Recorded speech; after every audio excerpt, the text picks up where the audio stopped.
आज हम लोग कैलेंडर के बारे में पढ़ेंगे, जिसमें दिनांक, महीना, साल और दिन का नाम शामिल होता है। अर्थात जब ये चारों एक साथ मिले तो उसको हम लोग कंप्लीट डेट बोलेंगे।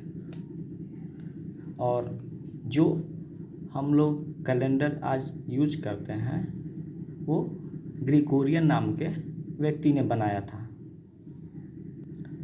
आज से 3 शताब्दी ईसा पूर्व में रोम के सम्राट जूलियस कैसर के मन में कैलेंडर का विचार आया। वह विश्व भर में जो कैलेंडर को प्रयोग में लाया जाता है उसका आधार इन्होंने ही रखा। इन्होंने जूलियस सीजर जो राजा थे उसने अपने खगोल शास्त्री सोसोजिन्स को एक कैलेंडर तैयार करने के लिए आदेश दिया। सोसोजिन्स जो सोलर कैलेंडर बेसिस पर अपना कैलेंडर बनाया, जो सूर्य पर आधारित कैलेंडर बनाया, जिसमें एक साल में 365 दिन होते थे और 12 महीने होते थे। अर्थात एक साल बराबर अर्थ अराउंड सन, सूर्य के एक चक्कर लगाने में पृथ्वी द्वारा ली गई समय को माना गया और महीने को चंद्रमा द्वारा पृथ्वी के एक चक्कर लगाने में लिए गए समय को माना। और डे और नाइट मतलब 12 घंटे के जो दिन होते हैं और 12 घंटे का जो रात होते हैं, उन दोनों को मिला करके हम डेट के नाम से जानते हैं। जैसे कि कोई 25 तारीख बोल रहा है तो मतलब 12 घंटा उसमें दिन भी शामिल है और 12 घंटा रात भी शामिल है।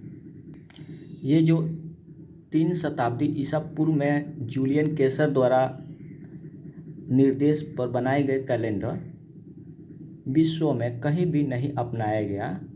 इसके कुछ मुख्य रीज़न थे। इसमें जूलियस कैसर अपने मनमानी ढंग से कैलेंडर का यूज करता था।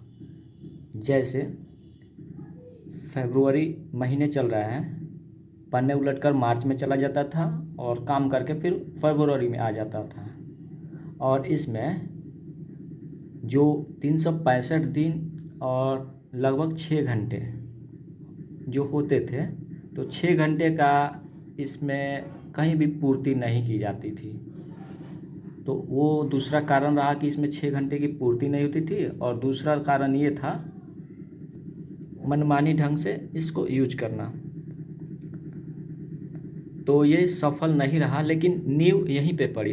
3 ईसा शताब्दी पूर्व में इसकी नींव जूलियस कैसर द्वारा पड़ी। आगे चल करके इसी कैलेंडर में सुधार कर करके 1580 ईस्वी के करीब में, ऐसा ही कुछ होगा, मैं एग्जैक्ट याद नहीं कर पा रहा हूँ, उसके करीब में एक पादरी थे। पादरी मतलब होते हैं धर्मगुरु। जैसे हिंदू में होते हैं पंडित पुरोहित, वैसे ही क्रिश्चियन जाति समूह में जो पूजा पाठ वगैरह कराते हैं उनको पादरी बोला जाता है। और पादरियों में जो श्रेष्ठ होते हैं, जो पादरियों के मालिक होते हैं, उसको पोप कहा जाता है। तो ये रोम में पोप थे। ग्रेगरी एक पोप थे। इसने 1576 एडी में एक कैलेंडर तैयार करना स्टार्ट किया जो सोलर बेसिस पे था, मतलब सूर्य पर आधारित था। इसमें 365 दिन और 6 घंटे लगभग की पूर्ति, यहाँ पे 6 घंटे की इन्होंने पूर्ति की, यहाँ पे नहीं किया हुआ था, ये सक्सेस नहीं रहा। और यहाँ पे 6 घंटे का इन्होंने पूर्ति किया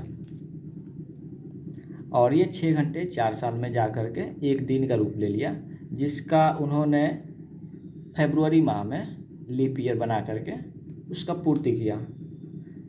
इसमें भी एक साल में 12 महीने होते थे। ये कैलेंडर 1600 ईस्वी में बनकर तैयार हुआ और इसको 1600 ईस्वी में लागू नहीं किया गया, क्योंकि वहाँ लीप ईयर बन जाता था और जो पूरे मैथमेटिकल ऑपरेशन को खराब कर देता। इसलिए 1501 से लागू किया गया ताकि पहला लीप ईयर 1604 ईस्वी में बने, और इस ढंग से उन्होंने पेश किया। ये कोई नया नहीं था, बल्कि इनके ही कैलेंडर का मॉडिफाई रूप था। इसमें 6 घंटे की पूर्ति नहीं थी, इसमें 6 घंटे की पूर्ति थी। दूसरा था, ये मनमानी ढंग से करते थे। ये इसमें किसी भी मनमानी ढंग की ऐसी कोई घटना नहीं देखी गई। जो 3 ईसा पूर्व में पहली बार जूलियन केसर द्वारा बनवाई गई कैलेंडर थी, उसमें महीने का नाम 11, पहले महीने का नाम 11, दूसरे का 12, तीसरे का यूनी, बाई, ट्राई, टेट्रा, पेंटा, ऐसे करके डेका तक था। इसका मतलब होता है, यूनी का मतलब होता है 1, बाई का मतलब 2, ट्राई का मतलब 3, टेट्रा का मतलब 4, पेंटा का मतलब 5, hexa 6, septa 8, 7, octa 8, नोवेम 9, Deka 10। 2 deck रहता तो यहाँ पे 11 होता, लेकिन उसकी आवश्यकता नहीं है। इसी तरह उसने महीने का नामकरण किया, जो असफल रहा। फिर जूलियन कैलेंडर के असफलता के बाद ग्रेगरी नाम के जो पोप थे, उन्होंने ऑलरेडी पहले देखा हुआ था कि ग्रेगोरियन कैलेंडर में जो अशुद्धियाँ थी, जिसके कारण ये असफल रहा, इस सब में सुधार करके उन्होंने एक नया नामकरण दिया महीने का नाम, जिसमें चूँकि ग्रेगरी पोप था, ईसाई धर्म से ताल्लुक़ रखता था और रोम का था, तो वहाँ पर फेस्टिवल और देवी देवताओं के नाम पर नामकरण किया, जो हम बताने वाले हैं। सबसे पहले उन्होंने एक ग्रीक गॉड गॉडेस होते हैं, जिसको जीनस बोलते हैं रोम में, उनके नाम पर जनवरी रखा। जीनस के ही नाम पर रखा। इसका पीछे कारण ये था कि जनवरी एक तरफ पिछले साल को भी देखता है और दूसरी तरफ नए साल को भी देखता है। ठीक इसी प्रकार जीनस देवता के मूर्ति में, जैसे कि ये पेडेस्टल हो गया, मतलब मूर्ति का रीढ़ हो गया, तो एक तरफ देवी थी और दूसरे तरफ देवता थे। एक दूसरे के विपरीत उनके चेहरे बने होते थे। 180 डिग्री पर इनके चेहरे बने होते थे। एक पूरब की तरफ देख रही है तो एक पश्चिम की तरफ देख रही हैं। तो ठीक इसी प्रकार जनवरी एक तरफ फरवरी को देख रहा है नए साल की ओर, और एक तरफ दिसंबर को देख रहा है। तो इससे से रिलेट कर करके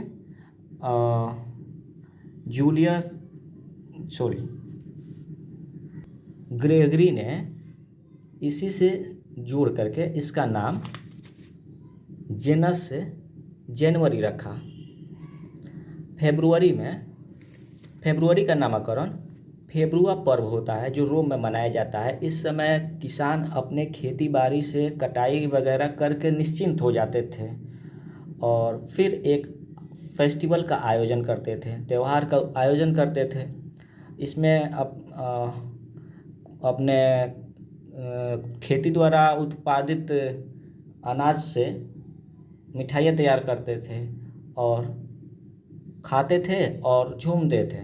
जैसा कि हमारे यहाँ भी खिचड़ी का बनाया जाता है, जिसमें लाई जो होता है, लाई को बांध करके खाया जाता है। और साउथ में जाइएगा तो वहाँ पे आपको लोहड़ी, पोंगल, मतलब कुछ ऐसा ही मिलता जुलता वहाँ का भी है। नामकरण में केवल अंतर है। हमारे यहाँ लोहड़ी पोंगल बोला जाता है, वहाँ पे फेब्रुआ बोला जाता है। हमारे यहाँ मकर संक्रांति जाना जाता है। बात तो वही है। हमारे यहाँ इस फरवरी में खिचड़ी के पहले कोई काम नहीं करते थे किसान, या वहाँ पर भी काम नहीं करते थे। वो बिजी रहते थे खेती से उत्पन्न अनाज को संग्रहित करने के लिए, और कोई नया काम नहीं करते थे, चूँकि उनको टाइम ही नहीं मिल पाता था कि कोई नया काम करे। खेती से ही बिजी रहते थे, जो आगे चल कर के हमारे पंडित पुरोहितों ने उसको बता दिया कि इस समय कोई नया काम नहीं किया जाता है और खिचड़ी मनाने के बाद काम किया जाता है। ये पर्व 13 से लेकर 15 के बीच में मनाया जाता है, फरवरी में। अब आप बताइए, किसी का लड़का हो जाए, बच्चा हो जाए, तो वो फेंक थोड़ी देगा फरवरी में। हमारे यहाँ बताते हैं खरवास चल रहा है, ये सब ढोंग है। तो इसी फेब्रुआ पर्व से फरवरी का नाम पड़ा। अब हम आगे बढ़ते हैं मार्च की। इसका नामकरण गॉड मार्च के नाम से जाना जाता है, क्योंकि इस महीने में राजा युद्ध के मूड में होते थे, वहाँ अक्सर युद्ध हुआ करता था। जब फरवरी में राजा पर्व त्यौहार मना लेते थे, उमंग मना लेते थे, तब उनके मन में आता था कुछ नया करने का। फिर वो सेना को तैयारी करते थे युद्ध लड़ने के लिए, और सेना युद्ध करने के लिए तैयार करते थे। और युद्ध के देवता को रोम में मार्स कहा जाता है। ये गुस्सा के देवता कहिए या फिर युद्ध का देवता कहिए, इसको मार्स के नाम से जाना जाता है। तो इस समय राजा वहाँ के अक्सर लड़ाइयाँ लड़ते थे, तो लड़ाइयों के देवता मार्स के नाम पर इस महीने का नाम मार्च रखा गया, क्योंकि इस समय हर राजा एक दूसरे से लड़ाइयाँ करते थे। अप्रैल का नामकरण वहाँ पर रोम में अप्रैल में बसंत का आगमन होता था, और उस समय कलियाँ खिलकर फूल बन जाती थी। चारों तरफ एक अलग ही विजन दिखता था, एक नेचुरल, इसको इंग्लिश में क्या बोलेंगे, स्कैनरी दिखता था, जिसको वहाँ का लोग अप्रिलियस कहते थे। इस अप्रिलियस से इस महीने का नाम अप्रैल रखा। मई का नाम मायमा रोम की एक देवी है, जो कल्याण करती है, लोगों को कल्याणकारी देवी के रूप में माना जाता है। इनके नाम पर मई रखा गया। जून का नाम वहाँ के देवता जूनो, जो स्वर्ग के रानी हैं, उनके नाम पर रखा गया। ये कल्याण की देवी मानी जाती है। रोमन पौराणिक कथाओं में जूनो देवताओं की रानी और विवाह और प्रसव की देवी माना जाता है, तो उनके नाम पर जूनो रखा गया। जूनो के नाम पर जूनो रखा गया। इसी तरह जुलाई जूलियस केसर, क्योंकि कैलेंडर का सर्वप्रथम ख्याल इनके मन में आया जूलियस केसर के नाम पर, तो इनके सम्मान में इनका भी नाम ग्रेगरी जो पादरी थे, उन्होंने जूलियस का भी नाम इसमें डाला, क्योंकि उनके सम्मान में डाला, और उनके ही कैलेंडर को ये मॉडिफाई किया हुआ था, और उसका जूलियस जो केसर था उनका नाम इसमें ऐड किया, और जूलियस केसर के नाम से जुलाई नामकरण किया। फिर अगस्त को जूलियस केसर जो राजा था, उसका पोता था अगस्त रोम में, उसके पोते का नाम अगस्त से अगस्त रखा। और चूँकि ग्रेगरी पादरी बहुत अच्छी तरह से समझता था कि अब जनवरी से लेकर के अगस्त तक बहुत सारे देवी देवताओं का नाम ऐड कर लिया, और चूँकि पूरे विश्व में ये कैलेंडर लोगों को मानना है, तो केवल और केवल रोम के देवी देवताओं की प्राथमिकता दी जाएगी, उनके नाम पर महीने का नामकरण किया जाएगा, तो शायद विफल रहेगा, क्योंकि वो जानता था कि जूलियस के द्वारा बनाया गया कैलेंडर ऑलरेडी पहले से फेलियर हो चुका है। तो उसने कहा कि अब किसी भी देवी देवता या फिर राजा का नाम के आधार पर महीने का नामकरण नहीं किया जाएगा, और उसके बाद नंबर बेस पे उसका नामकरण किया। जैसे सेप्टा को सितंबर, ऑक्टा को अक्टूबर, नोवेम को नवंबर, डेका को दिसंबर लिया।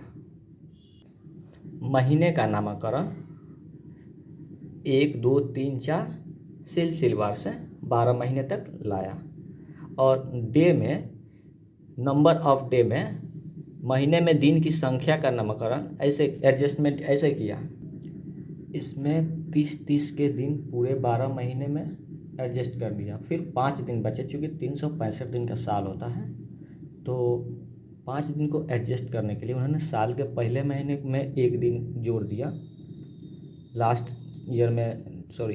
मंथ में 1 दिन जोड़ दिया, 2 दिन यहाँ पर एडजस्ट कर दिया, और फिर यहाँ जो जुलाई और अगस्त हैं ये दोनों राजाओं के नाम पे रखा गया था, तो इनके सम्मान में जुलाई में एक दिन और अगस्त में एक दिन एडजस्ट कर दिया। कुल मिलाकर के जनवरी, दिसंबर, जुलाई, अगस्त 4 दिन का एडजस्टमेंट कर दिया। फिर उसने कल्याण की देवी मतलब गॉडेस माया के नाम में एक दिन जोड़ दिया। 5 दिन का एडजस्टमेंट हो गया। फिर उसके मन में आया कि और 4 साल में जब लीप ईयर बनेंगे तो उस दिन को एडजस्ट करने के लिए फरवरी माह से 2 दिन की कटौती करके दूसरे जगह एडजस्ट कर दिया, जैसे कि 1 अक्टूबर में और 1 मार्च में। यहाँ पर 6-6 घंटे जब लीप ईयर में 4 साल बीतने पर चौथे साल में एक दिन जो बन जाता है उसको एडजस्ट करने के लिए फरवरी माह में एक दिन जोड़ने का सिस्टम रखा। ठीक वैसे ही विक्रम कैलेंडर है, लूनार कैलेंडर है, हिजरी कैलेंडर है, शक संवत वगैरह वगैरह बहुत सारे हैं। हमारे यहाँ इंडिया में जनरली विक्रम संवत का धार्मिक अनुष्ठानों में विक्रम संवत का यूज, विक्रम कैलेंडर का यूज किया जाता है, जिसमें चैत, बैसाख, ज्येष्ठ, आषाढ़, श्रावण, भादो महीने का नाम है, उसमें किया जाता है। वो लूनार कैलेंडर के बेस पर बना हुआ है। उसमें जो चैत बैसाख होते हैं उसमें 29.5 दिन का महीना होता है, जो आगे हम बताएंगे। वहाँ जब दिन एक्स्ट्रा हो जाते हैं तो उसको 3 साल में 2 मास करके एडजस्ट किया जाता है। जैसे कि अभी सावन लगा हुआ था, वो 2 मास का था, ये एडजस्ट किया गया। वहाँ जो फालतू जो टाइमिंग होता है उसको वहाँ पे एडजस्ट किया जाता है, वहाँ पे 2 मास बोला जाता है। हालांकि यहाँ से कोई सवाल आने जाने को नहीं है, ये सिर्फ जानकारी के लिए है। सवाल तो अब चालू होगा।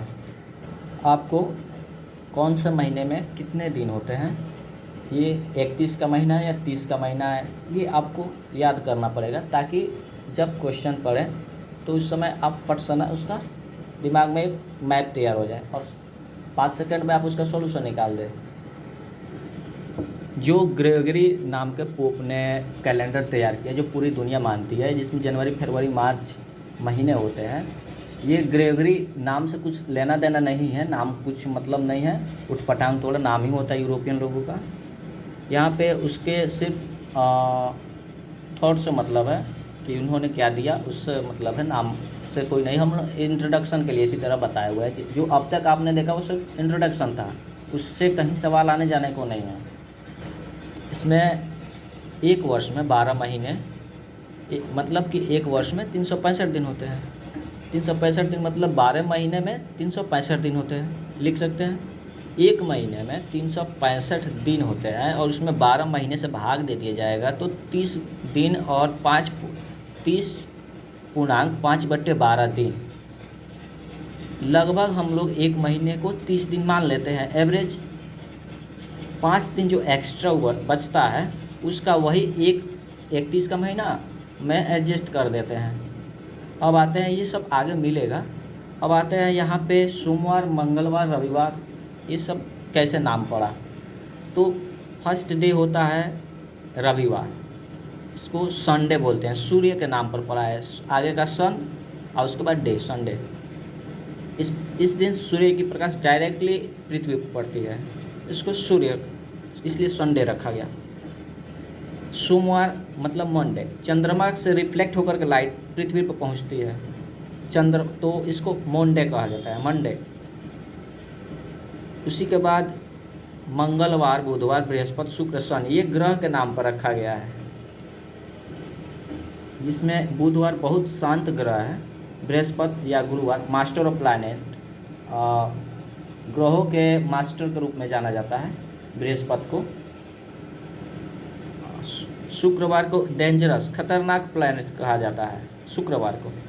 और शनिवार को जजमेंट, मतलब कि न्याय के देवता या प्लैनेट करके कुछ होगा। जब हमें किसी तारीख को पूछा जाएगा कि कौन सा दिन है, तो उस उस दिए गए दिनांक और पूछे गए दिनांक के बीच के अंतर को निकालेंगे। जैसा कि डेट दिया हुआ तो डेट में अंतर निकाल लेंगे, महीने का महीने में और साल के साल में।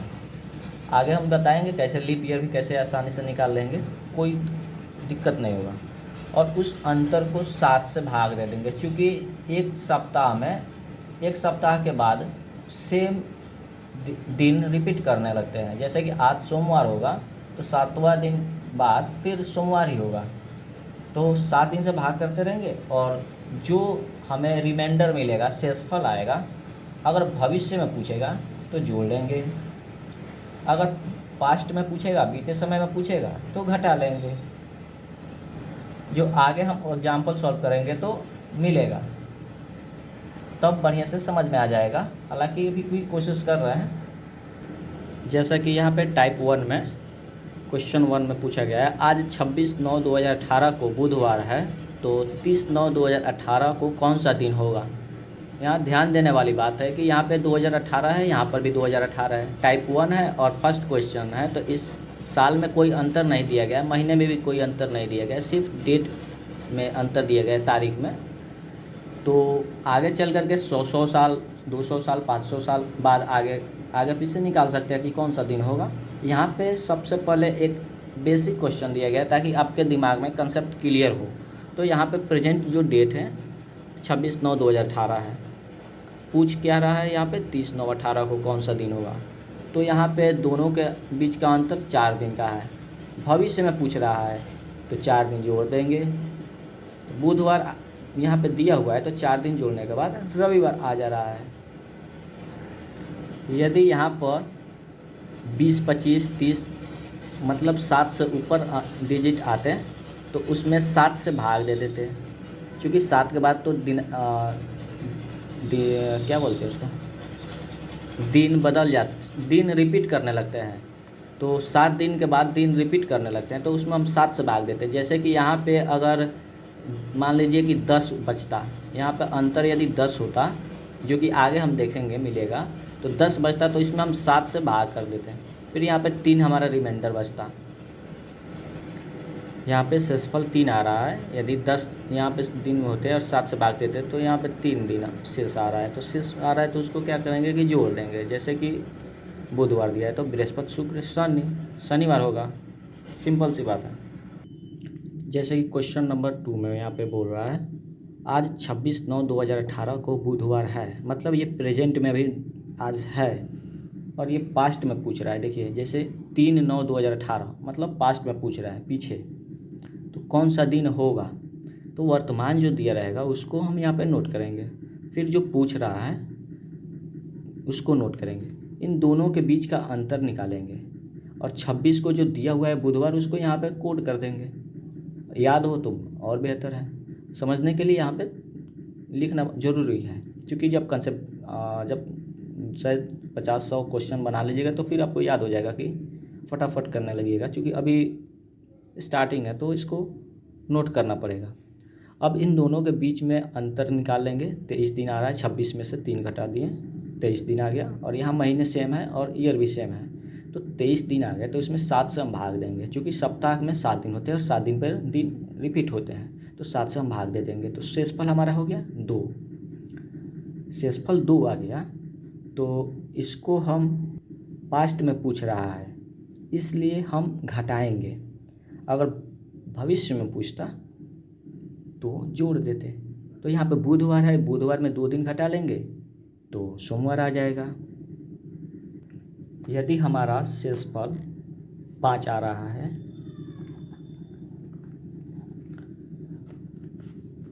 और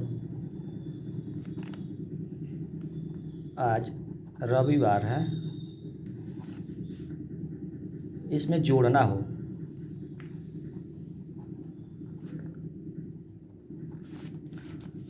तो हम 5 दिन ना जोड़ करके 2 दिन इसमें से घटा लेंगे, तो फिर बात वही होगा जैसे संडे में 5 दिन जोड़ेंगे तो आपका हो जाएगा Monday, Tuesday, Wednesday, Thursday, Friday, Saturday.